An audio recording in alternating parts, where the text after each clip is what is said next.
وہ اس وقت کمرے میں تنہا تھی، سبھی کہیں نہ کہیں مصروف تھے۔ زرد رنگ کی میکسی اس کے وجود پر بے حد سج رہی تھی۔ اس نے پیر سینڈلوں سے آزاد کیے اور بیک گراؤنڈ سے ٹیک لگا کر نیم دراز ہو گئی۔ میکسی پنڈلیوں سے کھسک گئی، صاف و شفاف پنڈلیاں نمایاں تھیں۔ ہوش رہا حسن نیم خوابیدہ تھا۔ آفندی نے اندر جھانکا، اس کے اندر کا شیطان باہر نکل آیا، غلط نیت لیے اس تک پہنچا، ہلکا سا لڑکھڑایا۔ آہٹ سن کر حرین نے بند آنکھیں کھولی۔ آفندی کو بے حد نزدیک پا کر بجلی کسی تیزی سے اٹھ کھڑی ہوئی۔ تم بہت خوبصورت ہو حرین، آج ظلم نہ کرنا پلیز۔ آفندی، مجھ سے دور رہو۔ وہ لرزا اٹھی۔ ہمیں ایک ہونے دو میری جان۔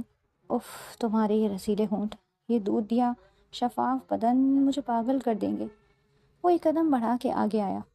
میں جان دے دوں گی مزید آگے بڑھے تو، مجھ سے رہا نہیں جاتا اب۔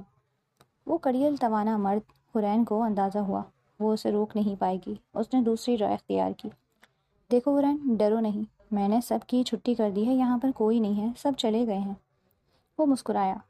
وہ دہشت زدہ ہو گئی۔ وہ آہستہ آہستہ کھڑکی کی طرف کھسکنے لگی۔ دیکھو میں کہہ رہی ہوں، اور رک جاؤ ورنہ۔ اس نے انگلی اٹھا کر اسے تنبیہ کی۔ ورنہ کیا؟ مرنا آسان نہیں ہوتا میری جان۔ خباثت بھری مسکراہٹ اس کے لبوں پر ابھی تک تھی۔ اپنی عزت بچانے کے لیے میں کچھ بھی کر سکتی ہوں، سمجھے؟ وہ گرائی۔ جان دینی ہی ہے تو مجھے دے دو نا میری جان، دیکھو۔ وہ اب کھڑکی تک پہنچ چکی تھی۔ کھڑکی کا شیشہ کھسکانا محال تھا، مگر شکر تھا اس میں گرل نہیں لگی تھی۔ بے وقوفی مت کرو حرین۔ وہ مسلسل آگے بڑھ رہا تھا۔ وہ خوف کی آخری حد تک پہنچ چکی تھی۔ اس کا وجود لرزے کی زد میں تھا۔ یا اللہ، مدد کر۔ اس نے پوری قوت سے اسے دھکا دیا۔ وہ لمبے چوڑا مرد ایک دم ہی لڑکھڑایا۔ اس نے بجلی کسی تیزی سے شیشہ کھسکایا۔ رکے، کوئی پیچھے سے پکارا۔ وہ کیمرہ مین تھا جو اپنے موبائل لینے کمرے میں آیا تھا اور ساری صورتحال بھانپ چکا، مگر حرین اس کی آواز نہیں سن سکی، اور اسی لمحے ایک زوردار چیخ کے ساتھ اس نے خود کو دوسری منزل کی کھڑکی سے گرا دیا۔ حرین کی آنکھوں سے آنسو بے تحاشا ٹپک رہے تھے۔ اپنے باپ کی وجہ سے پریشان تھی۔ نشے کی بری لت نے اسے کہیں کا نہیں چھوڑا۔ برے دوستوں کی صحبت نے نذیر احمد کو تباہ کر دیا تھا۔ راتوں کو دیر سے آتا، دفتر سے آئے دن ناغہ کرنا، جس کے سبب ملازمت سے فارغ کر دیا گیا، اور پھر جب شوہر کو بیوی کی کمائی کی عادت پڑ جائے تو پھر وہ اپنی ملازمت کے متعلق سوچنا چھوڑ دیتا ہے۔ نذیر احمد کا بھی یہی حساب ہوا۔ سلطانہ بیگم نے گھر میں ٹیوشن دینا شروع کر دیا اور اسکول پڑھانے لگی۔ نذیر احمد دن میں چارپائی توڑتا رہتا اور رات کو باہر نکل جاتا۔ سلطانہ سے اس کی آئے دن لڑائی رہتی، تو دیکھتی رہے، بس ایک ہی داؤ میں سارا ادھار چھپا دوں گا۔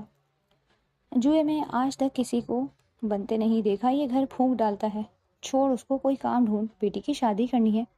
ہاں ہاں پتہ ہے، زیادہ بک بک نہیں کر۔ اور پھر تکرار شروع ہو جاتی۔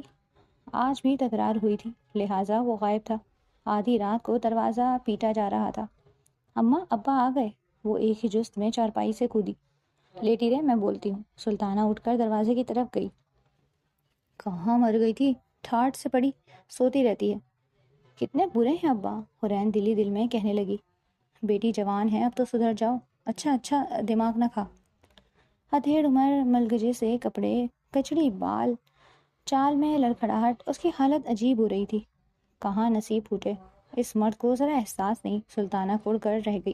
وہ چارپائی پر اوندھا جا پڑا۔ سویرے نذیر احمد ناشتے کے لیے باہر آیا تو حرین ناشتے میں مگن تھی۔ بالوں کی چھوٹی بڑی لٹیں حسین چہرے پہ نثار ہو رہی تھیں۔ ایسی خوبصورت نقش نذیر احمد نے اسے غور سے دیکھا۔ سلطانہ نے باپ کی نگاہ بیٹی پر ٹکی دیکھی تو خوف سے لرز گئی۔ کتنا کھائے گی، بس کر، کمرے میں جا۔ سلطانہ کی کرخت آواز پر وہ کمرے کی طرف بھاگی۔ کیوں اندر بھیج دیا؟ نذیر احمد کو برا لگا۔ باپ جوان بیٹی کو اتنے غور سے نہیں دیکھا کرتے۔ اس نے رسان سے سمجھایا۔ آئی بڑی افلاطون۔ ویسے بگڑا تو تیرا بھی کچھ نہیں۔ فوراً بیوی پر نگاہ جمائی۔ خبردار، وہ حلق کے بل چلائی۔ میرے میں ایسا سوچنا بھی ہوئی۔ وہ کمینگی سے ہنسنے لگا۔ جہنم میں ڈالے جاؤ گے، پہلے اس جہنم کو تو بھر دے۔ اس نے پیٹ پر ہاتھ مارتے ہوئے ڈٹائی سے کہا۔ دن رات اسی کے لیے تو آنکھیں پھوڑتی ہوں۔ کیوں پھوڑتی ہے؟ اتنی پیاری آنکھیں ہیں۔ اس میں کاجل ڈالا کر کتنے قدموں میں گریں گے۔ وہ بے شرمی سے ہنسا۔ خدا سے ڈر نذیر احمد، سلطانہ لرز گئی تھی۔ اسے اس کے ارادے خطرناک لگ رہے تھے۔ وہ ہنستے ہوئے باہر نکل گیا۔ سارا دن وہ گھر نہ آیا۔ شام کو جب آیا تو ہاتھ پکڑ کر سلطانہ کو کمرے میں لے گیا۔ سلطانہ، مجھے معاف کر دو، میں مجبور ہو گیا تھا، ایک رات تمہیں نذیر کے گھر رہنا ہوگا، میں جوئے میں ہار گیا ہوں۔ تم تم کمینے انسان، میری بولی لگا دی، غصے سے پھوٹ پڑی۔ میں تیرے آگے ہاتھ جوڑتا ہوں، تیار رہنا، میں رات کو لے جاؤں گا ورنہ وہ ہماری بیٹی کو گنڈوں سے اٹھوا لے گا۔ سلطانہ کے دماغ میں دھماکے ہونے لگے، وہ انتہائی قدم اٹھانے کو تیار تھی۔ وہ حرین کے پاس گئی۔ باپ کی بات ہے وہ سن چکی تھی، وہ بھی حواس باختہ۔ اٹھو جلدی، اس جہنم میں سے نکل جاؤ۔ سلطانہ نے اس کے پاگلوں کی طرح گھسیٹا۔ اس سے پہلے کہ تیرا باپ آ جائے گھر سے چلی جا۔ ابھی میں کہاں جاؤں گی؟ حرین خوفزدہ ہوئی۔ تو گھر کے پچھلے حصے میں چھپ جانا، میں صبح تیرے سے ملوں گی، تیرے باپ کا ضمیر مر گیا، اس شرابی چرسی جواری نے میری بولی لگا دی ہے۔ تو امی ہم دونوں کہیں چلتے ہیں، تمہارا باپ اتنا آتا ہوگا۔ خدا کے واسطے حرین گھر سے چلی جا، بحث نہیں کر۔ مگر وہ ہچکچائی۔ چلی جا، سلطانہ نے اسے گھسیٹ کر دروازے سے باہر دھکیل دیا۔ وہ جیسے سوچ سمجھ سب بھول چکی تھی۔ یا اللہ، اس کے پیروں تلے سے زمین نکلی جا رہی تھی۔ بڑے سے دوپٹے میں لرزتا کانپتا وجود لیے گھر سے باہر آئی، گھر کے پچھلے حصے کی طرف گئی تو اندھیرے میں کتے اس کی طرف بھاگے تھے۔ بری طرح ڈر کر دوسری طرف بھاگی، مگر ٹریفک ابھی رواں دواں تھا۔ شور مچاتی بس، دھواں اڑاتے رکشے، اس نے چاروں طرف دیکھا، ہر طرف گاڑیاں تھیں۔ گھبراہٹ میں اس نے قریب سے گزرنے والی گاڑی میں ہاتھ دے دیا، دوسرے لفظوں میں اپنی شامت کو خود آواز دے دی۔ آپ میری مدد کر سکتے ہیں؟ وہ پچھلی کھڑکی پہ تھوڑا جھکی، سیٹ نے اس کے چمکتے حسین چہرے کو للچا کر دیکھا۔ ڈرائیور نے گاڑی آگے بڑھانا چاہی، مگر سیٹ نے روک دیا۔ ڈرائیور نے انتہائی غصے سے اس روتی دھوتی لڑکی کو دیکھا۔ آ جاؤ، سیٹ نے گاڑی سے جھانک کر کہا۔ آپ کا بہت بہت شکریہ۔ وہ دروازہ کھول کر بیٹھ گئی۔ سیٹ کی ہوسناک نظریں سے انتہائی خوفزدہ زاروں قطار روتی لڑکی پہ گڑ گئی، جبکہ ڈرائیور قہرآلود نظروں سے اسے گھور رہا تھا۔ وہ گاڑی کسی بنگلے کے سامنے رکی۔ جدید آرائش سے سجا نہایت حسین بنگلہ تھا، مگر وہاں خاموشی کا راج تھا۔ بیٹھو، وہ ڈری سہمی کرسی پر ٹکی۔ سیٹ اس کے برابر آ بیٹھا، چہرے پر انتہائی بے صبری تھی۔ میں نہیں پوچھوں گا کس حالت کے تحت گھر سے نکلی ہوں، مجھے خوش کر دو، بس ڈیر و دولت تمہارے قدموں میں بچھا دوں گا۔ سیٹ نے اس کا نازک ہاتھ پکڑا۔ حرین کو اس شخص کی کمینگی کا احساس جاگا تو بجلی کی تیزی سے ہاتھ چھڑایا۔ خدا کے واسطے مجھے بچا لو، تڑپ کر ڈرائیور کے سامنے ہاتھ جوڑ دیے، جو پتہ نہیں کہاں سے اچانک وہاں آ گیا تھا۔ تم خود آئی ہو، ڈرائیور نے نفرت سے کہا۔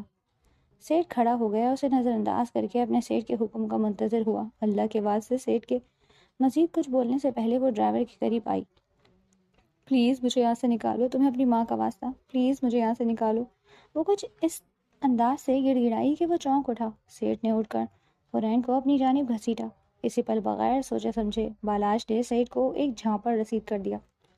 سیٹ کی کرہ نکلی، وہ لڑکھڑا کر زمین بوس ہوا۔ اگلے ہی لمحے وہ بجلی کی تیزی سے حرین کا ہاتھ پکڑ کر گیٹ سے باہر بھاگا۔ ابھی اس نے گاڑی گیٹ کے اندر نہ کی تھی، اس سے جھٹ گاڑی میں بٹھایا اور ہوا کی تیزی سے گاڑی اڑا دی۔ وہ ڈری سہمی مسلسل آنسو بہا رہی تھی۔ اس روڈ پر ٹرالر اور اونچے اونچے سامان سے لدے ٹرک رواں تھے۔ گاڑی کسی چونٹی کی مانند لگ رہی تھی۔ کہاں جا رہے ہو؟ خوف سے کانپتی آواز میں پوچھا۔ جہنم میں، وہ گویا کاٹ کھانے کو دوڑا۔ غصے میں بھرا ہاتھ اسٹیئرنگ پر جمائے اپنے انجام سے لاپرواہ وہ گاڑی بھگایا جا رہا تھا۔ مجھے میری امی کے پاس لے چلو واپس، وہ منمنائی۔ واپس سے جانا تھا تو بھاگی کیوں گھر سے؟ اس نے قہر برسایا۔ میں بھاگی نہیں ہوں، چیخ پڑی۔ اس نے غصے سے اس کی طرف دیکھا۔ اسی لمحے گاڑی اس کی قابو سے باہر ہوئی، ارک سے ٹکراتے ٹکراتے بچی اور سنبھلتے سنبھلتے گاڑی سڑک سے اتر گئی اور ایک درخت سے جا ٹکرائی۔ اس نے خوف سے آنکھیں میچ لیں۔ ٹائر بڑی زور سے چرچرائے۔ ابو نے امی کو بیچ دیا، وہ کس حال میں ہوں گی؟ مجھے ان کے پاس لے چلو پلیز، انہیں میری ضرورت ہوگی۔ وہ رو رو کر التجا کرنے لگی۔ یہ سب پہلے سوچ رہا تھا، تمہیں میری زندگی بھی اپنے ساتھ خوار کروا دی۔ سیٹ بھلا کہاں چھوڑے گا مجھے؟ میں معافی مانگتی ہوں تم سے۔ ابو نے میری امی کو جوئے میں ہار دیا۔ انہوں نے مجھے کہا کہ میں گھر سے نکل جاؤں، ورنہ میرا باپ مجھے بھی… میں سوچ بھی کہاں سکتی تھی کہ میرے سر کا سایہ، میری چھت، میرا باپ اتنا گھناؤنا اقدام کرے گا۔ دہشت بھرا لہجہ دکھ کی چبھن بھی لیے ہوئے تھا، اس لیے اسے مرد ذات سے نفرت ہونے لگی تھی۔ میں تمہاری جھوٹی کہانی پر یقین نہیں کر سکتا، کسی کے خاطر گھر سے بھاگی ہو۔ اس نے بے وفائی کر دی۔ اس کی بات نے حرین کے تن بدن میں آگ لگا دی۔ وہ تڑپ اٹھی، پوری قوت سے اس کی گردن پر دونوں ہاتھ رکھ دیے۔ وہ بلبلا اٹھا، تمہارا دماغ خراب ہے، دفع ہو جاؤ، 1 منٹ کے اندر اندر نکلو گاڑی سے، ورنہ تمہارا گلا دبا دوں گا۔ وہ خوفناک آواز میں دھاڑا۔ وہ بیٹھی رہی، تم اترتی ہو یا دھکا دے کے نکالوں؟ وہ زاروں قطار رونے لگی، پتہ نہیں کس مصیبت میں پھنس گیا۔ وہ گاڑی سٹارٹ کرنے لگا مگر وہ سٹارٹ نہ ہوئی۔ کچھ فالٹ ہو گیا ہے، سیٹ بھوکے کتے کی طرح مجھے ڈھونڈ رہا ہوگا، اس کے ہاتھ سے ترنے والا چھین لایا ہوں۔ اس نے پولیس میں بھی اطلاع کر دی ہوگی، گاڑی چوری کے الزام میں مجھے گاڑی یہیں چھوڑ دینی چاہیے، وہ بڑبڑایا۔ اس نے یوں ہی پلٹ کر حرین کو دیکھا، ہلکی سی روشنی میں خوفزدہ ڈری سہمی ہچکیاں لیتی وہ لڑکی اسے بڑی نڈھال سی لگی۔ اس کا حسن اسے سب سے زیادہ خوفزدہ کر رہا تھا۔ باہر نکلو، ہمیں یہاں سے جانا ہوگا، اترو جلدی، سیٹ کی گاڑی ہے، اب کہاں جانا ہوگا؟ ترستی کانپتی آواز میں پوچھا۔ اللہ مالک ہے، میں نے تمہاری مدد کی حامی بھری ہے تو اب کروں گا، آخر تم نے میری ماں کا واسطہ دیا ہے۔ یہ الگ بات ہے کہ میں نے خود کو آگ میں جھونک دیا، وہ تمیز سے بولا، لیکن بیزاری کا احساس بھی دلا گیا۔ آپ کا بہت شکریہ، آپ کا احسان تا حیات نہیں اتار سکتی، مجھے اپنے باپ سے شدید نفرت ہو رہی ہے، انہوں نے امی تک کو داؤ پہ لگا دیا، کوئی اپنی عزت کو نیلام کرتا ہے؟ میری امی نے اب تک زہر کھا لیا ہوگا۔ وہ رو رو کر بے حال ہو رہی تھی۔ بی بی خود کو سنبھالو، کہیں ایسا نہ ہو پولیس یہاں آ جائے، ہمیں اس گاڑی کو یہیں چھوڑ کر جانا ہے، وہ اسے سمجھانے لگا۔ وہ بے ہوش ہو کر ایک سمت لڑک گئی۔ سنو بی بی، اس نے حرین کا کاندھا ہلایا، اسی لمحے دور سے پولیس کی گاڑی کی آواز سنائی دی۔ اس نے فوراً دروازہ کھولا، بجلی کی تیزی سے اسے بے ہوش وجود کو بازوؤں میں سنبھالا اور ایک طرف چل پڑا۔ اچھی مصیبت ہے، وہ بڑبڑایا۔ وہ اسے باہوں میں سنبھالتا جنگل پار کرتا ایک سرائے میں پہنچا، وہاں اسے لٹا کر اس کے چہرے پر پانی کی چھینٹیں مارے، جس سے حرین کو ہوش آ گیا۔ وہ اس وقت بھی خوف زدہ تھی، اتنے میں پیچھے سے کسی نے بالاج کے کندھے پر ہاتھ رکھا۔ سنیے مسٹر، وہ پلٹا اور بری طرح چونکا، سامنے پولیس والا کھڑا تھا۔ حرین کا سانس اٹک گیا، بالاج بھی ڈر رہا تھا مگر اگلے ہی لمحے مسکرا رہا تھا۔ ارے تم سہیل، یہاں کیسے؟ انداز میں شاہنشائی تھی۔ یہی سوال میں بھی پوچھنا چاہ رہا ہوں، تم یہاں کیسے؟ بس ایسے کچھ حالات کی وجہ سے۔ اچھا چلو پھر گھر چلو۔ ایک نگاہ اس ڈری سہمی لڑکی پر ڈالی، پھر اشاروں سے اس کے متعلق پوچھا۔ اس نے ہاتھ کے اشارے سے تسلی دی۔ تجھے دیکھ کر جان میں جان آئی۔ کیوں، کوئی واردات کر کے نکلا ہے؟ سہیل نے کہکہا لگایا۔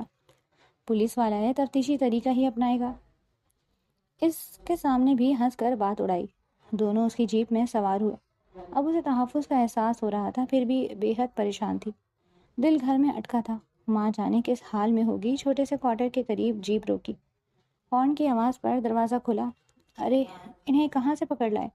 چھوٹے سے قد والی خاتون نے خوشگوار حیرت کا اظہار کیا، پھر اس کے پیچھے آنے والی لڑکی کو دیکھا۔ آئیے، سہیل نے بڑی عزت سے پلٹ کر حرین کو کرسی پر بیٹھنے کا اشارہ کیا، پھر بیوی سے کہا، ذرا کھانے کا بندوبست کر لو۔ اس نے سر ہلا کر حامی بھر لی اور کچن کی طرف جاتے ایک مشکوک نگاہ حرین پر ڈالی۔ بہت حسین ہے، بالاج ایسا ہے تو نہیں، مگر پھر یہ کون ہے؟ سہیل اسے باہر لے گیا۔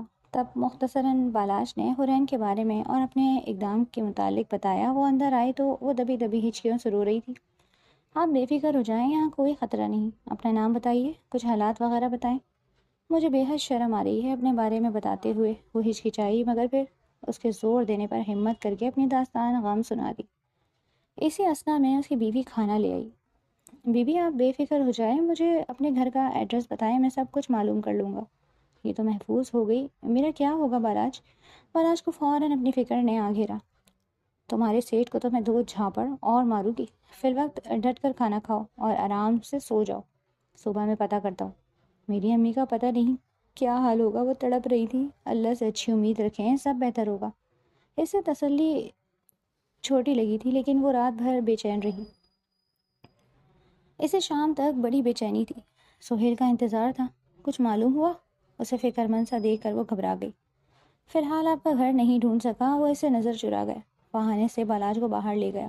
یار وہاں تو کہانی عجیب ہو گئی، باپ نے زہر کھا کر خود کو ہلاک کر لیا، ماں کسی کو بتائے بغیر گھر چھوڑ کر چلی گئی، اب حرین کو کیا بتائیں؟ اور سیٹھ؟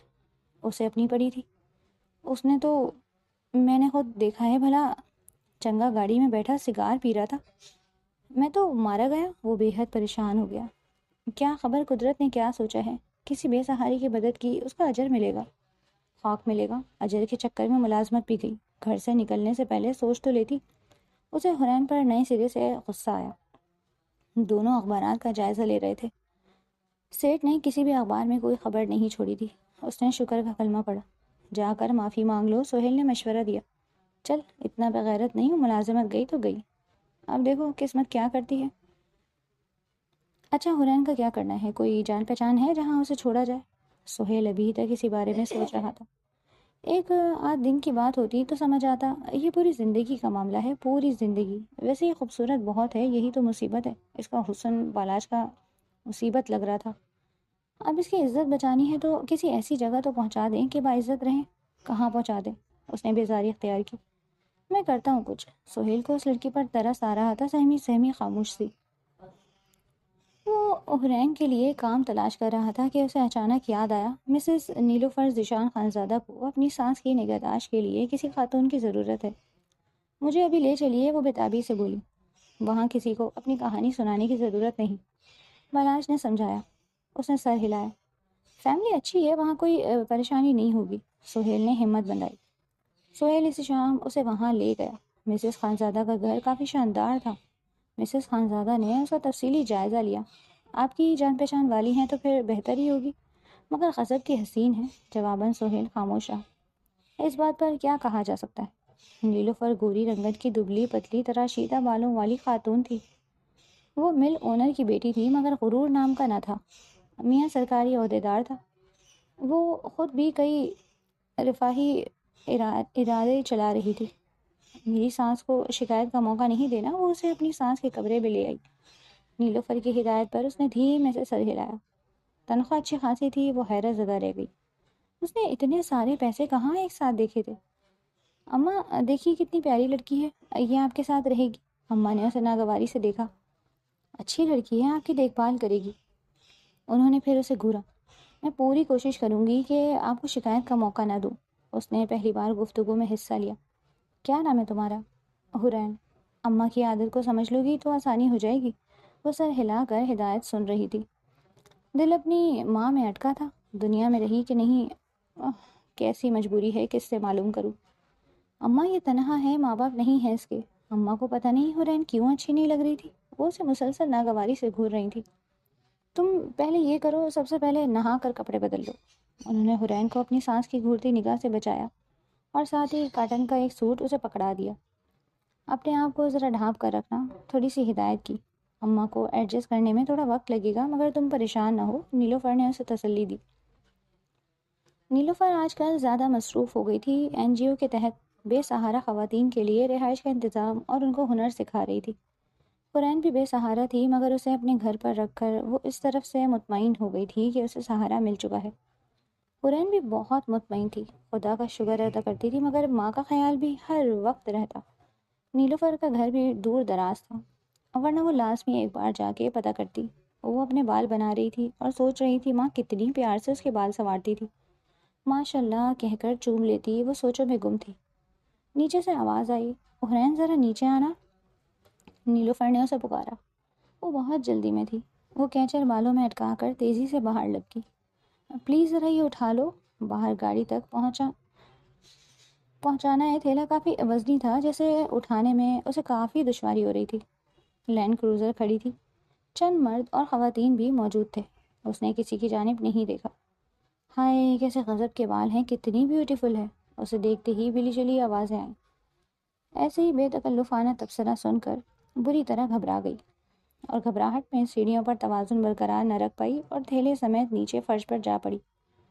سر گاڑی سے جہاں ٹکرایا، آنکھوں کے آگے ستارے راج گئے۔ شرمندگی کے احساس سے نظریں جھک گئی۔ کسی نے اسے لپک کر اٹھایا۔ اس نے نظر اٹھا کر دیکھا تو حیران رہ گئی۔ بالاج ہمیشہ سے میرا مددگار۔ شکریہ۔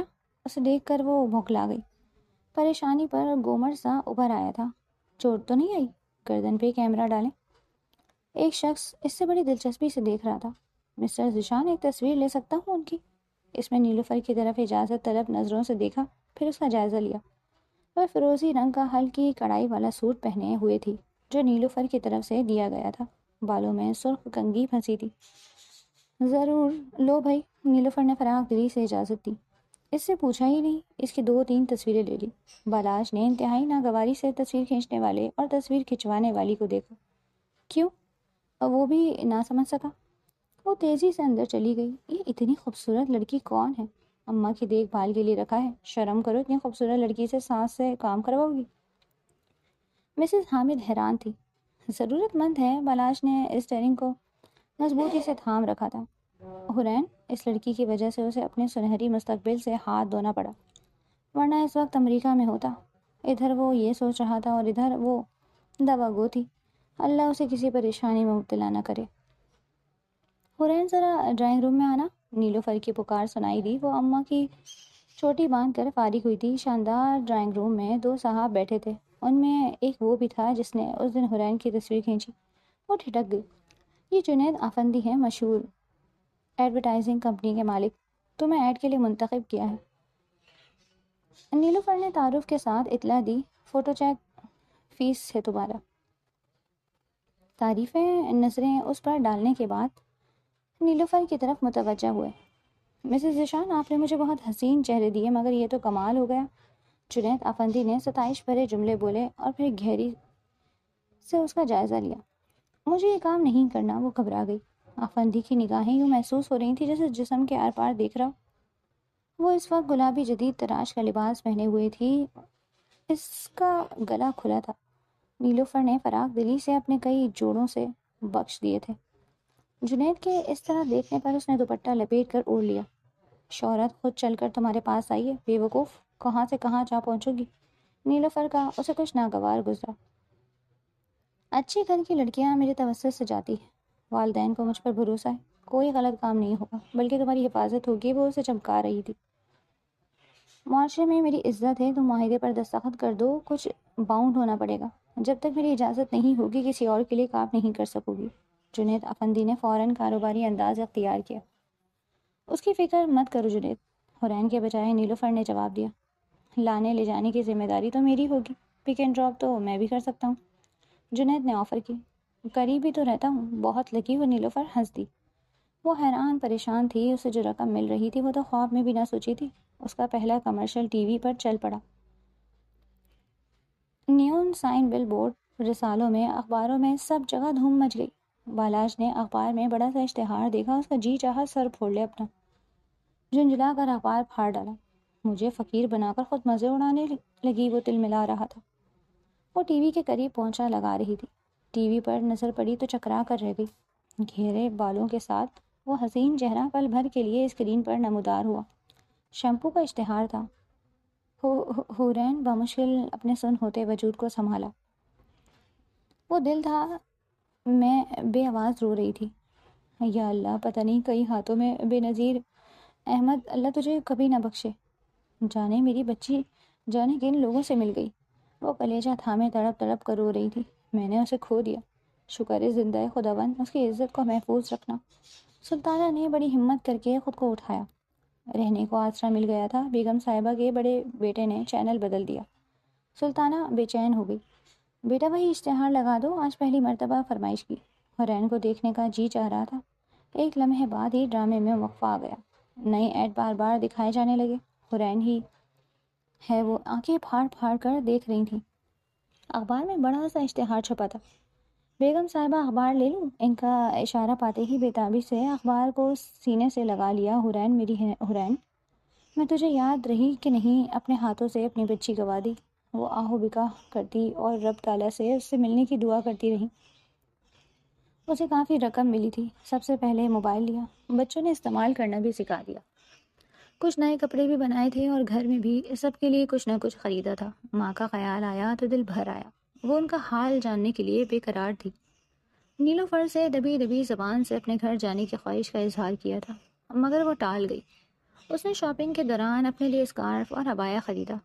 اس اشتہار کے بعد اسے اور آفر ہوئی تھی، مگر معاہدے کے مطابق ابھی وہ صرف جنید آفندی کے ساتھ کام کی پابند تھی۔ جنید کے دیکھنے کا انداز اس کے رگ و پے میں سنسنی پھیلا دیتا۔ اس کے حسن کو 4 چاند لگ گئے تھے۔ جنید آفندی کا والہانہ پن بھی بڑھتا جا رہا تھا۔ اس کے انداز اسے بے حد پریشان کر رہے تھے۔ جی چاہتا تھا کہیں چھپ جائے، اس کے مطالبے روز بروز بڑھتے جا رہے تھے۔ باجی بہت سے لوگ آفر کر رہے ہیں، ریم پر ماڈلنگ کی آفر آئی تھی۔ ایک روز ہمت کر کے نیلوفر سے کہہ دیا، تم زیادہ سے زیادہ دولت کمانا چاہتی ہو؟ نہیں، مجھے آفندی سے خوف آتا ہے، سچ بات کہہ ہی دی۔ تمہاری کامیابی کی پہلی سیڑھی ہے، ظاہر کچھ تو حق بنتا ہے اس کا بھی۔ میں ایسا نہیں کر سکتی، نیلوفر اس کے بچپنے پر مسکرا دی۔ اسکارف سے چہرہ اچھی طرح چھپایا، رکشہ روک کر آنے جانے کا کرایہ طے کیا اور سوار ہو گئی۔ دل بے حد دھڑک رہا تھا، ہاتھ پاؤں سن سنا رہے تھے۔ اچھی بری دونوں خبر مل سکتی تھی۔ اس کی بےتابی حد سے بڑھ گئی تھی۔ جب تھوڑی سوچ ہو جا گئی تو ایک دن اس نے موقع سے فائدہ اٹھا لیا۔ گھر جیسے جیسے قریب آ رہا تھا، دل کی بےتابی بڑھتی جا رہی تھی۔ تنگ گلیاں شروع ہو گئیں۔ یہیں روک دو بھائی۔ کانپتے ہاتھوں کے ساتھ، دھڑکتے دل کے ساتھ کنڈی بجائی۔ 2-3 بار بجانے کے بعد کوئی بڑبڑاتا ہوا کنڈی کھول رہا تھا۔ اجنبی چہرہ۔ یہاں نصیر احمد اور ان کی بیوی سلطانہ رہتی تھی۔ شدت، جذبات، صرف اس کی آواز کانپ رہی تھی۔ یہاں تو میں رہتا ہوں، تم کون ہو؟ فوراً ہی سوال داغا۔ وہ لوگ کہاں ہیں؟ وہ اس کا سوال نظر انداز کر گئی۔ نذیر احمد نے سنا ہے خودکشی کر لی، اور بیوی کہیں منہ چھپا کر روپوش ہو گئی۔ دراصل ان کی بیٹی بھاگ گئی تھی اپنے عاشق کے ساتھ۔ وہ لڑکھڑائی تو یہ کہانی بن گئی۔ اس کی ہمت جواب دے گئی۔ لڑکھڑاتے قدموں سے وہ دوبارہ رکشے میں بیٹھ گئی۔ وہ رو رو کر اس کا برا حال تھا۔ پتہ نہیں کہاں چلی گئی میری ماں، کہاں ڈھونڈوں؟ تڑپتے بھی لگتے رات بھر کر رہی تھی۔ میری بچی، تیرا پتہ ٹھکانہ کس سے پوچھوں؟ سلطانہ بہت بے قرار تھی، اپنے حواس قابو میں رکھنے چاہتے تھے، اسے باہر نہیں بھیجنا چاہتے تھے۔ اسے بے حد پریشانی ہوئی ہوگی۔ نذیر احمد کے زہر پیتے ہی یوں محسوس ہو رہا تھا جیسے چھت مجھ پر گر جائے گی۔ تیری گمشدگی پر طرح طرح کے سوال اٹھتے، کس کس کا جواب دیتی؟ منہ چھپا کر تجھے ڈھونڈنے نکلی تھی، پر تو پتہ نہیں کہاں چلی گئی۔ تیری ماں بے قصور ہے میری بچی۔ اللہ اخبار کو سینے میں بھیجے تڑپ رہی تھی۔ میری معصوم بچی، اللہ اس کی حفاظت فرما۔ اس کی تصویر کو بے قراری سے چوم رہی تھی۔ وہ بہت کم عرصے میں شہرت کی بلندیوں کو چھونے لگی۔ جنید آفندی نے پروپوزل بھیجا۔ نیلوفر نے دھماکہ کیا، نہیں باجی، مجھے اپنی ماں کو تلاش کرنا ہے، میں یہ فیلڈ چھوڑ دوں گی۔ ترقی کے راستے کھلتے جا رہے ہیں، کیسے چھوڑ دوں گی؟ بہت دولت کما لی ہے، مجھے تو زیادہ کی تمنا نہیں ہے، وہ فیصلہ کر چکی تھی۔ دولت تمہارے پاس خود چل کر آ رہی ہے، ناشکرا پن مت کرو، انہوں نے جھاڑا۔ جنید آفندی سے شادی نہیں کر سکتی، کبھی نہیں۔ اسے جھرجھری آ گئی۔ وہ اس کے متعلق سب کچھ جان چکی تھی۔ بہت سیریس بالاج کو اپنے دل کے اس پاس منڈلاتے دیکھتی تھی، صرف اسی کے ساتھ معمولی ڈرائیور کو جس کی کوئی حیثیت نہیں۔ میری عزت بچانے والا، تحفظ دینے والا، اسی کی وجہ سے میں یہاں تک پہنچی۔ وہی میرے جذبوں کی ابتدا ہے، وہی انتہا۔ مگر جانے کہاں ہے گاڑی میں بیٹھے ہر ڈرائیور پر اس کی نگاہ ہوتی، شاید وہ ہو۔ اس روز وہ کسی کا ڈرائیور تھا، چاہتے ہوئے بھی وہ نیلوفر سے پوچھ نہ سکی۔ وہ جب بھی شاپنگ پر جاتی، عبایا پہن کر جاتی، اس طرح لوگوں کی نظروں سے اوجھل ہو جاتی۔ اس وقت بھی عبایا پہنے ہوئے تھی۔ چند ریڈی میڈ سوٹ خریدے اور سینڈلوں والی کارنر پر چلی گئی۔ مما مجھے 2 شوز لینے ہیں۔ ایک موٹی سی بچی اپنی مما سے ضد کر رہی تھی۔ ہاں جان، 3 لے لو۔ اسی طرح اس کی مما بھی اس کے صدقے واری ہوئیں۔ اسی لمحے ان کا موبائل بج اٹھا۔ بٹن دبا کر موبائل کان سے لگایا۔ تم پریشان نہ ہو، صاحب سے میری بات ہو گئی ہے، کسی دوست کے ساتھ گھر چلے جائیں گے، تم ہمارے ساتھ رہو گے، اور یہاں آ کر شوز والے کارنر سے ہمارے پیکٹ اٹھا کر گاڑی میں رکھو۔ جس کو ہدایت دے رہی تھی، تھوڑی دیر بعد وہ چلا آیا۔ بلاچ، وہ بے آواز چلائی۔ وہ 4-5 پیکٹ اٹھا کر ادھر ادھر دیکھے بنا چلتا بنا۔ وہ بے قراری سے اس کے پیچھے لپکی۔ وہ کافی آگے تک چلا گیا تھا۔ لوگوں کا ہجوم تھا، وہ تیزی سے اس کے پیچھے بھاگتی، کئی لوگوں سے ٹکرائی۔ بالاج، وہ اس کے برابر پہنچ کر چلائی۔ بالاج پلیز رک جاؤ، میں حرین، رک جاؤ بالاج۔ بالاج نے انسنی کر دی۔ وبال جان، وہ بڑبڑایا، قدم اور تیز کر دیا۔ وہ سامنے آ گئی تو اسے رکتا پڑا۔ اب کیا پرابلم ہے؟ تمہارا ایڈریس چاہیے۔ اس نے ایک نظر اسے دیکھا۔ سامان کی شاپرز جلدی جلدی ٹھوسے اور خود کو گاڑی میں مقید کر لیا۔ اس کی بے اعتنائی پر وہ سسک کر رو پڑی۔ شیشہ بجانے لگی۔ کیسی لاچار و مجبور لگ رہی تھی۔ ملکی مشہور و معروف ماڈل۔ اب اسے مجھ سے کیا غرض؟ وہ حیران تھا، مگر اس پہ بے تحاشا غصہ بھی آ رہا تھا۔ کیا مصیبت ہے؟ دانت پیسے شیشہ نیچے کیا۔ میں تمہیں کب سے تلاش کر رہی ہوں، میری بات تو سن لو پلیز۔ وہ منت کر رہی تھی۔ بڑی بڑی آنکھیں آنسوؤں سے تر بتر تھیں۔ پوری کی پوری لرز رہی تھی بالاج کے ملنے کی خوشی، مگر اس کی بے مروتی انتہا پر تھی۔ کیا مسئلہ ہے؟ ابھی یہ جاب بھی چھڑوانی ہے کیا؟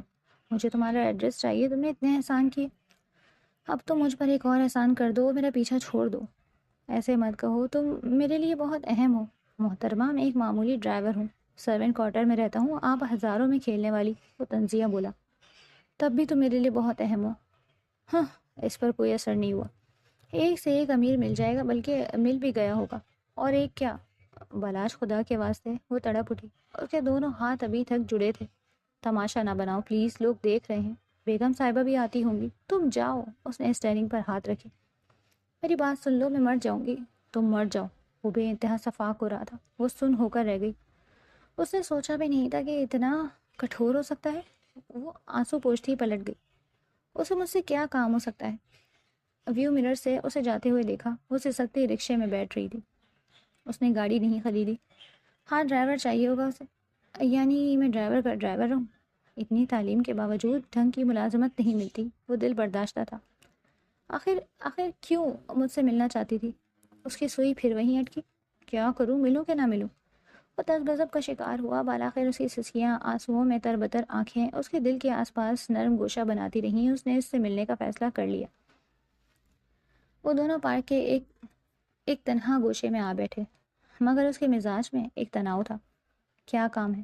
مجھے تمہاری مدد چاہیے، جلدی بتاؤ۔ تم میرے سارے کام سنبھالو۔ اس کی خوشی قابل دید تھی۔ تمہارا ملازم بن جاؤں؟ تیکھے لہجے میں سوال داغا۔ نہیں، محافظ، وہ ہکلائی۔ مطلب سیکیورٹی گارڈ؟ وہ تل ملایا۔ اس کی عزت بچاتے ہوئے اپنا مستقبل خاک کر چکا تھا۔ اسے پھر یاد آیا، اس سے بڑھ کر اس کا انداز حیا آمیز تھا، مگر وہ اس کے انداز پہچان نہیں رہا تھا، یا جان کر کے نظر انداز کر رہا تھا۔ صاف صاف بات کرو، میری سمجھ میں نہیں آ رہا تم کیا کہہ رہی ہو۔ وہ قطعی متاثر نہ ہوا۔ مجھے دنیا کے کسی مرد پر بھروسہ نہیں ہے سوائے تمہارے۔ ہاں، وہ تو میں ہوں گدھا۔ لہجے میں کوئی فرق نہ آیا۔ تم کام بتاؤ، میرے پاس وقت کم ہے۔ تھوڑا سا نقاب سرکائے وہ اس کے حواسوں پر چھا رہی تھی۔ موتی سے دانتوں کی قطار بار بار مسکراہٹ سے نمایاں ہو رہی تھی۔ شفق کی سرخی رخساروں پر لیے ہاتھوں کی نازک انگلیاں باہم ایک دوسرے میں پھنسائے وہ بڑی مشکل سے بول رہی تھی۔ میں تمہاری وجہ سے اس مقام پر ہوں، اب بس کرو، یہی کہنے کے لیے بلایا تھا۔ اس نے بات کاٹ دی۔ تیوری کے بل درست ہی نہیں ہو رہے تھے۔ وہ سب کچھ کہنا چاہتی تھی مگر حیا کا دامن گیر تھا۔ وہ کیوں نہیں سمجھ رہا؟ کتنی تنخواہ دوگی؟ اس نے ایک دم پینترا بدلا۔ ساری کی ساری۔ وہ چونکا۔ اندازہ ہے کیا کہہ رہی ہوں؟ دماغ درست تو ہے؟ میں اس کماش کا نہیں ہوں، جانے کون کون لوگ اس فہرست میں ہیں۔ اس کا لہجہ مزید تراش ہوا۔ میری توہین مت کرو، کوئی بھی فہرست میں نہیں۔ کیوں اتنا شک کر رہے ہو؟ اسے اتنی غصہ آیا، آنسو ٹپ ٹپ آنکھوں سے گرنے لگے۔ واپس چلو، میری بات کا جواب تو دیا نہیں۔ کیا مصیبت ہے؟ اس نوکری سے بھی نکلواؤ گی؟ میں تمہیں کس طرح سمجھاؤں؟ وہ رہان سی ہوئی۔ وہ پریشان ہو گئی، اسے کھل کر کیسے کچھ بتائے۔ پروپوزل کی تعداد بڑھتی جا رہی تھی اور دل لگی کرنے والے بھی جمع ہو رہے تھے، اور وہ خود کو بچاتے بچاتے پریشان ہو گئی تھی، اور وہ یہ درجہ بالاج کے علاوہ کسی اور کو دینے کے لیے تیار نہ تھی۔ اسے اس بات کی پرواہ نہ تھی کہ وہ ایک ڈرائیور ہے۔ اس کی شرافت نے کسی اور سے متاثر ہونے نہ دیا۔ بالاج، میں تمہارے ساتھ زندگی گزارنا چاہتی ہوں۔ وہ شرم سے مری جا رہی تھی، پھر بھی کہہ ہی دیا۔ وہ حیران رہ گیا۔ پاگل ہو گئی ہو کیا؟ لوگ کیا کہیں گے؟ مجھے کسی کی پرواہ نہیں۔ بے اختیار آنسو بہہ نکلے۔ مجھے سب کی نظروں سے دور لے جاؤ۔ دیکھو، تم بہت بلندی پر ہو اور میں ایک ڈرائیور۔ وہ کسی طرح قائل نہیں ہو رہا تھا۔ میں نے کہا نا، مجھے کسی بات کی پرواہ نہیں، میں تمہارے ساتھ ہر قسم کے حالات میں رہ سکتی ہوں۔ اس کے آنسو مسلسل بہہ رہے تھے۔ اچھا تم رو نہیں، تمہارے آنسو میرے دل پہ گر رہے ہیں۔ میں راضی ہوں تم سے شادی کے لیے، کیونکہ میں بھی تم سے محبت کرتا ہوں۔ وہ یہ کہتا نرمی سے اس کا سر اپنے کندھے سے لگا چکا تھا۔ تمہارا دماغ ٹھیک ہے؟ تم ایک ڈرائیور سے شادی کرو گی؟ ایک مشہور معروف ماڈل؟ میں اس شخص کے علاوہ کسی سے شادی نہیں کروں گی۔ اس نے بات کاٹی۔ تمہاری سوچ وہی جھونپڑی والی ہی ہے، اتنا اوپر جا کے بھی کوڑے میں ہی گرنا ہے۔ یہ میری ذاتی زندگی ہے اور میں نے فیصلہ کر لیا۔ نیلوفر حیران نظروں سے اسے دیکھ رہی تھی۔ میری ساری محنت پر پانی پھیر دیا۔ تم ایک بار پھر سوچ لو، یہ فیصلہ صحیح نہیں ہے۔ سوچ لیا ہے میں نے، بالاج سے ہی شادی کروں گی۔ شوٹنگ سے تھک کر آئی تو اس میں لوگوں کے کئی سوالوں کا سامنا کرنا پڑا۔ یہ خبر لوگوں تک جنگل کی آگ کی طرح پھیل چکی تھی۔ کاش میری ماں مل جائے مجھے، اللہ کرے میں اپنی دنیا میں لوٹ جاؤں گی۔ زندگی کی آسائشوں کی عادت ہو گئی ہے تمہیں۔ اب وہ ڈرائیور تمہیں کیا دے گا؟ وہ جنید افندی کے ساتھ لنچ پر مدعو تھی۔ میں اس موضوع پر بات نہیں کرنا چاہتی، سو بات ختم کیجیے۔ کیسے ختم کر دوں؟ تم میری خواہش ہو۔ اس کے لہجے میں روب کے ساتھ پیار بھی تھا۔ ساری خواہشیں پوری نہیں ہو سکتی، زبردستی پوری کر لی جاتی ہیں۔ وہ بھی ضد پہ اڑا تھا۔ افندی صاحب پلیز، میں نے تمہیں اتنی بلندیوں تک پہنچایا تو گرا بھی سکتا ہوں۔ آپ دھمکی دے رہے ہیں؟ خبردار کر رہا ہوں، اس قابل نہیں چھوڑوں گا کہ وہ عزت دار ڈرائیور تمہیں اپنا لے۔ ویسے بھی غریبوں کو عزت بہت پیاری ہوتی ہے۔ کیسی باتیں کر رہے ہیں؟ امیروں کو عزت پیاری نہیں ہوتی؟ یہ تمہارا آخری ایڈ ہے، میں تمہیں اس کے بعد کام نہیں دوں گا، مجھے چاہیے بھی نہیں، اور یہ ایڈ پر بھی میں تھوکتی ہوں، مجھے نہیں کرنا۔ تمہیں یہ ایڈ تو کرنا پڑے گا ورنہ تمہارے ڈرائیور کو چٹکیوں میں مسل ڈالوں گا۔ اس پر حیرت کے پہاڑ ٹوٹ پڑے۔ افندی نے آؤٹ ڈور شوٹنگ کے لیے بالاج کو رکھا تھا، مطلب وہ عورت اب افندی کی بیوی تھی اور بالاج افندی کے گھر کام کرتا تھا۔ یار تم بڑے خوبصورت ہو، ایڈ کرو گے؟ تمہارے ساتھ یہ لڑکی ہوگی، اس نے حرین کا تعارف کروایا۔ وہ مسکراتے ہوئے کہنے لگا، کیوں نہیں، ضرور کروں گا سر، یہ تو گانے بھی بہت اچھے گاتا ہے، بڑا سریلا ہے، بالاج کے ساتھ کھڑا لڑکا بولا۔ بھائی اب تو ڈن، افندی ہنس کر بولا۔ حرین یوں خوش ہو گئی جیسے رہائی کی پہلی سیڑھی مل گئی۔ قسمت اس پر مہربان ہو رہی تھی، انسان کے اختیار میں کچھ نہیں ہوتا، اس کا پہلا ہی اشتہار مقبول ہو گیا۔ آفرز کی لائن لگ گئی، ٹی وی پر ویڈیو سیریز نے ڈرامے کی آفر کر دی۔ اچانک ہی بہت مصروف ہو گیا، جب موقع ملتا افندی کے پاس آ جاتا۔ اب ہم دوست ہیں، تو میرے ڈرائیور نہیں رہے، لیکن اب مجھے ہمیشہ تابعدار پائیں گے، وہ اوپری دل سے کہتا۔ اس دن وہ افندی سے ملنے آفس آیا تو اس دن افندی نہیں تھا۔ حرین اسی وقت کوئی کمرشل کر کے آئی تھی، اسے دیکھ کر رو پڑی۔ بالاج مجھے کہیں لے جاؤ، میں تھک گئی ہوں، وہ روحانسی ہو رہی تھی۔ اس نے تسلی دی، وہ بھی جلد از جلد اسے چھٹکارا چاہتا تھا، ورنہ نظروں کے سامنے حرین کسی اور کی ہو جائے وہ کچھ نہ کر سکے گا، دونوں کی زندگیاں برباد ہو جائیں گی۔ حرین کو رہائش کی تلاش تھی، اس نے بالاج سے مکان ڈھونڈنے کا کہا۔ اب اس میں تنہا رہنے کی ہمت آ گئی تھی، اسے بالاج کے مضبوط سہارے کا آسرا تھا۔ رات کو جب موقع ملتا بالاج اسے فون کرتا، وہ ڈھیروں باتیں کرتے، مستقبل کے منصوبے بناتے۔ کسی کو کانو کان خبر نہ ہوتی، بالاج ہی نے اسے بتایا کوئی بوڑھے میاں بیوی اپنے ایک پورشن کرائے پر دینا چاہتے ہیں۔ اسے بالاج نے ایڈریس سمجھا دیا، اب اسے راستوں کی پہچان ہو گئی تھی۔ عبایا پہن کر نقاب کر کر مطلوبہ مکان پر پہنچ گئی۔ جی فرمائیے۔ بوڑھے ایاز علی نے اینک کے موٹے موٹے شیشوں کے پیچھے سے اس کی شخصیت کا جائزہ لیا۔ ادھیڑ عمر رضوانہ بیگم بھی قریب آ گئی، ساڑی زیتون کیے بالوں کو جوڑے کی شکل میں لپیٹے۔ وہ ایک باوقار نفیس سی خاتون لگ رہی تھی۔ مجھے کرائے پر پورشن چاہیے، اس نے مدعا بیان کیا۔ تمہیں کس نے بتایا؟ انہوں نے اسے بہت غور سے دیکھا، اس نے مختصراً انہیں اپنے بارے میں بتایا۔ انہیں اس کے کام پر تھوڑا اعتراض ہوا، مگر اس نے یقین دلایا کہ انہیں اس کی وجہ سے کوئی پریشانی نہیں اٹھانی پڑے گی۔ وہ دونوں میاں بیوی تھوڑی سی پیش کے بات مان گئے۔ چلو یہ مسئلہ تو حل ہوا۔ وہ خوش ہوئی بہت، اسے ایک ہفتہ ہو گیا یہاں آئے ہوئے۔ اس دوران ان دونوں میاں بیوی کے وہ خدشات جو برین کے فیلڈ کے حوالے سے تھے دور ہو گئے۔ خود نورین ہی اعتبار و بے اعتباری کی فضا میں معلق رہنے کے بعد مطمئن ہو گئی تھی۔ وہ دونوں میاں بیوی بے ضرر سے مخلص لوگ تھے، وہ انہیں اپنی ساری کہانی سنا چکی تھی۔ وہ دونوں اس کی آپ بیتی سن کر آبدیدہ ہو گئے تھے۔ تم بالاج سے نکاح کر لو خاموشی سے، ایاز علی نے اسے مشورہ دیا۔ افندی بہت خطرناک انسان ہے، انکل اسے مروا دے گا۔ وہ خوف زدہ ہوئی، اور میں اس کے علاوہ کسی اور کے متعلق سوچ بھی نہیں سکتی۔ ملواؤ ہمیں، دیکھتے ہیں تمہارے قابل ہے بھی کہ نہیں۔ وہ ذمہ داری سے بولے تو وہ سر سے لے کر پیر تک سرشار ہو گئی۔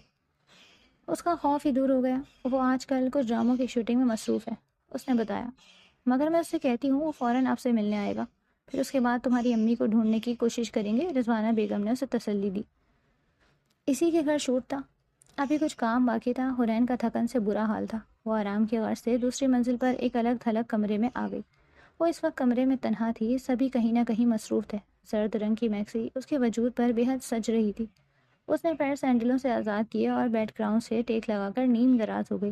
میکسی پنڈلیوں سے کھسک گئی، صاف و شفاف پنڈلیاں نمایاں ہو گئی۔ ہوش رہا، حسن نیم خوابیدہ تھا۔ افندی نے اندر جھانکا، اس کے اندر کا شیشہ باہر نکل آیا۔ غلط نیت لی، اس تک پہنچا، ہلکا سا لڑکھڑایا۔ آہٹ سن کر حرین نے بند کر کے کھولی۔ افندی کو بے حد نزدیک پا کر بجلی کی سی تیزی سے اٹھ کھڑی ہوئی۔ تم بہت خوبصورت ہو حرین، آج ظلم نہ کرنا پلیز۔ افندی مجھ سے دور رہو۔ وہ لرزا اٹھی۔ ہماری شادی ہونے والی ہے۔ وہ ایک قدم بڑھا کے آگے آیا۔ میں جان دے دوں گی مزید آگے بڑھے تو۔ مجھ سے رہا نہیں جاتا۔ وہ کڑیل توانا مرد، حورین کو اندازہ ہوا وہ اسے روک نہیں پائے گی۔ اس نے دوسری رائے اختیار کی۔ دیکھو حورین، ڈرو نہیں، میں نے سب کی چھٹی کر دی ہے، یہاں پر کوئی نہیں ہے، سب چلے گئے ہیں۔ وہ مسکرایا۔ وہ دہشت زدہ ہو گئی۔ وہ آہستہ آہستہ کھڑکی کی طرف کھسکنے لگی۔ دیکھو میں کہہ رہی ہوں، رک جاؤ ورنہ۔ اس نے انگلی اٹھا کر اسے تنبیہ کی۔ ورنہ کیا؟ مرنا آسان نہیں ہوتا میری جان۔ خباثت بھری مسکراہٹ اس کے لبوں پر ابھی تک تھی۔ وہ اپنی عزت بچانے کے لیے کچھ بھی کر سکتی تھی۔ سمجھو وہ گرائی جانے دینی ہی تھی تو مجھے دے دو نا میری جان۔ دیکھو وہ اب کھڑکی تک پہنچ چکی تھی۔ کھڑکی کا شیشہ کھسکانا محال تھا، مگر شکر تھا اس میں گرل نہیں لگی تھی۔ بے وقوفی مت کرو حورین۔ وہ مسلسل آگے بڑھ رہا تھا۔ وہ خوف کی آخری حد تک پہنچ چکی تھی۔ اس کا وجود لرزے کی زد میں تھا۔ یا اللہ مدد کر! اس نے پوری قوت سے اسے دھکا دیا۔ وہ لمبا چوڑا مرد یکدم ہی لڑکھڑایا۔ اس نے بجلی سی کی تیزی سے شیشہ کھسکایا۔ رکیں! کوئی پیچھے سے پکارا۔ وہ کیمرہ مین تھا جو اپنے موبائل لینے کمرے میں آیا تھا اور ساری صورتحال بھانپ چکا تھا، مگر حورین اس کی آواز نہیں سن سکی، اور اسی لمحے ایک زوردار چیخ کے ساتھ اس نے خود کو دوسری منزل کی کھڑکی سے گرا دیا۔ کیمرہ مین چیختا ہوا کھڑکی تک پہنچا۔ اتنی دیر میں وہ چھپے پر گری اور پھر فرش وہاں سے بھی لڑک کر زمین پر جا گری۔ کیمرہ مین نے نیچے جھانکا۔ وہ خون میں لت پت بے سود پڑی نظر آئی۔ لعنت و ثواب آپ پر! کیمرہ مین صوفے پر گرے آفندی کو کہہ کر تیزی سے سیڑھیاں اترتا وہاں پہنچا۔ اتنی دیر میں کچھ لوگ جمع ہو چکے تھے۔ کسی نے ایمبولینس بھی منگوا لی تھی۔ یہ خبر میڈیا تک جا پہنچی اور پھر بجلی کی سی تیزی سے پھیل گئی۔ مشہور ماڈل حورین نے عزت بچانے کی خاطر دوسری منزل سے چھلانگ لگا دی۔ وہ موت و چیز کی کشمکش میں مبتلا ہسپتال میں داخل ہیں۔ ہائے! سلطانہ نے کلیجہ پکڑ لیا۔ بیگم صاحبہ، میری بچی! وہ بری طرح رو پڑی۔ وہ حیرت زدہ تھی۔ تم نے کبھی بتایا نہیں؟ بیگم صاحبہ نے فوراً اپنے ڈرائیور کو بلوایا۔ ڈرائیور سلطانہ کو مقامی ہسپتال چھوڑنے چلا گیا۔ بالاچ ہسپتال کے کوریڈور میں بے قراری سے ٹہل رہا تھا۔ ایاز علی، رضوانہ بیگم اور کیمرہ مین بھی موجود تھے۔ آفندی روپوش ہو گیا۔ ارے میں بچا لیتا بی بی کو، پر انہوں نے میری بات سنی ہی نہیں۔ وہ باقاعدہ رو رہا تھا۔ آفندی کو کہاں ڈھونڈوں؟ بالاچ بے چین تھا۔ حورین، اللہ تمہیں زندگی دے۔ سلطانہ بلکتی ہوئی کوریڈور میں داخل ہوئی۔ خاتون، آپ کون ہیں؟ رضوانہ بیگم نے تڑپ کر روتی سلطانہ سے پوچھا۔ میں سلطانہ، حورین کی ماں۔ اس کے الفاظ ہچھیوں میں کہیں گم ہو گئے تھے۔ بالاچ چند قدم کے فاصلے پر تھا۔ سنتے ہی لپک کر ان کے پاس آیا اور انہیں تسلی دی۔ اندر آئی سی یو میں ڈاکٹرز اس کی جان بچانے کی کوشش میں مصروف تھے۔ کئی خون کی بوتلیں اسے لگیں۔ ٹانگ کی ہڈی میں فریکچر تھا، بازو کی ہڈی بھی مڑ گئی تھی۔ آخرکار اس نے آنکھیں کھول دیں۔ میری ماں! ہوش میں آتے ہی اس نے پہلا سوال کیا۔ حورین، یہ دیکھو تمہاری امی۔ بالاچ نے سلطانہ کا ہاتھ پکڑ کر حورین کے قریب کیا۔ امی؟ سلطانہ کو دیکھ کر وہ بے ہوش و حواس کھونے لگی۔ یہی کیفیت سلطانہ کی بھی تھی، مگر اس مرتبہ یہ خوشی کا عالم تھا۔ حورین تیزی سے صحت یاب ہو رہی تھی، بس گھٹنے کے پاس والی سی ٹوٹی ہڈی تکلیف دے رہی تھی۔ ابھی بازو پر بھی بینڈیج تھی۔ نکاہٹ بھی بے حد تھی، مگر ماں کے ملنے پر مسرور تھی۔ اسے کمرے میں شفٹ کر دیا گیا تھا۔ سلطانہ کو بالاچ بے حد پسند آیا۔ ایاز علی اور رضوانہ بیگم کی بھی ممنون تھی کہ اس کی بیٹی کا اتنا خیال رکھ۔ اسی عزت کو بچانے کی خاطر تو امی نے رات کے اندھیرے میں گھر کی چار دیواری سے باہر دھکا دیا۔ اسے کیسے نہ بچاتی؟ حورین کا لہجہ ٹھوس تھا۔ کچھ دن بعد حورین کو گھر شفٹ کر دیا گیا۔ ایاز علی، رضوانہ بیگم نے بالاچ کو بھی زبردستی یہیں روک لیا۔ تنہائی کے مارے ایاز علی اور رضوانہ بیگم کو یکدم اتنے رشتے مل گئے، ان کی خوشی کا تو ٹھکانہ نہیں تھا۔ اتنے بہلوز تھے لوگ دونوں۔ رضوانہ بیگم حورین کے کمرے میں آئیں۔ ان کے ہاتھ میں ایک پاؤچ تھا۔ بازوؤں پر گلابی جھلملاتی دوپٹہ سنبھالا ہوا تھا۔ نیم دراز حورین کے قریب آئی، اس کی پیشانی کو بوسہ دیا۔ اس وقت سب لوگ موجود تھے، خاموش مسکراہٹ کے ساتھ اس کارروائی کو دیکھ رہے تھے۔ اس کا ذرا سا سر اونچا کر کے دوپٹہ اس کے سر پر ڈالا۔ پاؤچ سے بھاری کنگن نکال کر اس کی کلائیوں میں ڈالیں۔ میں نے رسم کر دی، سلطانہ سے مخاطب ہوئی۔ بالاچ سے اس کی بات پکی ہو گئی ہے، اب آپ کی باری۔ سلطانہ نہال ہو گئی۔ بالاچ نے مسکرا کر اسے دیکھا۔ وہ شرم سے سرخ ہو گئی۔ گلابی جھلملاتی دوپٹے میں اس کی نکاہٹ زدہ چہرہ شرمگین مسکراہٹ لیے بے حد حسین لگ رہا تھا۔ سلطانہ نے بٹوے سے کچھ نوٹ نکال کر بالاچ کے ہاتھ پر رکھے اور اس کی پیشانی چوم لی۔ ایاز علی نے مٹھائی کا ڈبہ نکالا جو انہوں نے کرسی کے پیچھے چھپا رکھا تھا۔ ان کو شوگر تھی، رضوانہ بیگم کھانے نہیں دیتی تھی۔ رضوانہ بیگم گھور کر میاں کو دیکھنے لگی۔ بھائی آج کوئی روک ٹوک نہیں، آج میری بیٹی کی منگنی ہوئی ہے، آج تو میں مٹھائی کھاؤں گا، میں کھلاؤں گا بھی۔ کہتے ساتھ انہوں نے حرین کو آدھا گلاب جامن کھلایا اور باقی آدھا بالاج کے منہ میں ڈال دیا۔ وہ تل ملاتی کھڑی رہی تو سنجیدہ ہو گئی۔ ڈبہ ان کے سامنے کر دیا۔ رضوانہ بیگم نے فوراً ہی چپٹ لیا، مگر پھر ایک گلاب جامن اٹھا کر ایاز علی کے منہ میں ٹھوس دیا۔ سب یکدم ہنس پڑے۔ بالاج اور حرین کی تو کیفیت ہی الگ تھی، دونوں کی محبت نے فتح پا لی تھی۔ وہ مہرون کلر کے کامدار لہنگے میں کوئی حسین پری معلوم ہو رہی تھی۔ ایک طرف اس کے مولوی صاحب بیٹھے تھے اور دوسری طرف سلطانہ بیگم۔ مولوی صاحب نکاح کے کلمات پڑھنے میں مصروف تھے اور حرین کا دل کسی سوکھے پتے کی مانند لرز رہا تھا۔ حرین احمد ول نذیر احمد، کیا آپ کو بالاج خان ول شعیب خان کے ساتھ 5 لاکھ روپے حق مہر سکہ رج الوقت طے کیا جاتا ہے؟ کیا آپ کو یہ نکاح قبول ہے؟ قبول ہے۔ حرین کے منہ سے یہ الفاظ ادا ہوئے تو سب کے چہروں پر مسکراہٹ پھیل گئی۔ 3 بار یہی سوال کیا گیا، پھر مولوی صاحب اٹھ کر باہر چلے گئے اور سلطانہ بیگم نے بے ساختہ بیٹی کو گلے لگا لیا۔ دوسری طرف مولوی صاحب بالاج کی طرف متوجہ ہوئے۔ اس سے بھی مولوی صاحب نے مخصوص سوال کیا۔ اس نے حرین کو نکاح میں قبول کر لیا۔ اس کے بعد اس نے نکاح نامے پہ دستخط کیے۔ دعا کے بعد ہر طرف مبارکباد کا شور شروع ہو گیا۔ آج تو انہوں نے ایک دوسرے کو حاصل کر ہی لیا۔ رخصتی کے بعد حرین کو بالاج کے کمرے میں بٹھا دیا گیا۔ کمرہ نہایت ہی حسین پھولوں سے سجا ہوا کوئی خوابناک منظر پیش کر رہا تھا۔ سائڈ ٹیبل پر خوبصورت سی کینڈلز رکھی گئیں۔ ابھی وہ چاروں طرف ہی دیکھ رہی تھی کہ اچانک سے گیٹ کھلا۔ اس کا شہزادہ مسکراتے ہوئے اندر داخل ہوا۔ حرین شرماتے ہوئے تھوڑا سا سمٹ گئی۔ بالاج کو اپنی شرمائی گھبرائی پیاری سی دلہن دل میں اترتی محسوس ہوئی تھی۔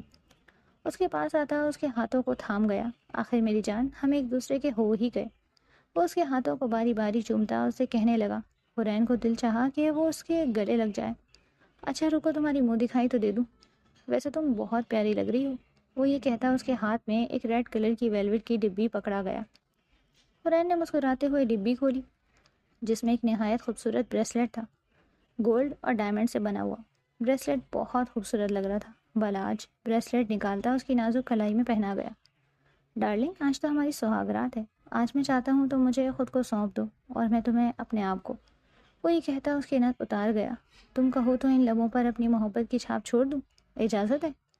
حرین شرماتے ہوئے ہاں میں سر ہلا گئی۔ بالاج نے اسے نرمی سے تکیے پر لٹایا اور خود بھی آرام سے اس کے اوپر آتا اپنے نرم گرم ہونٹ اس کے ہونٹوں پر رکھ گیا۔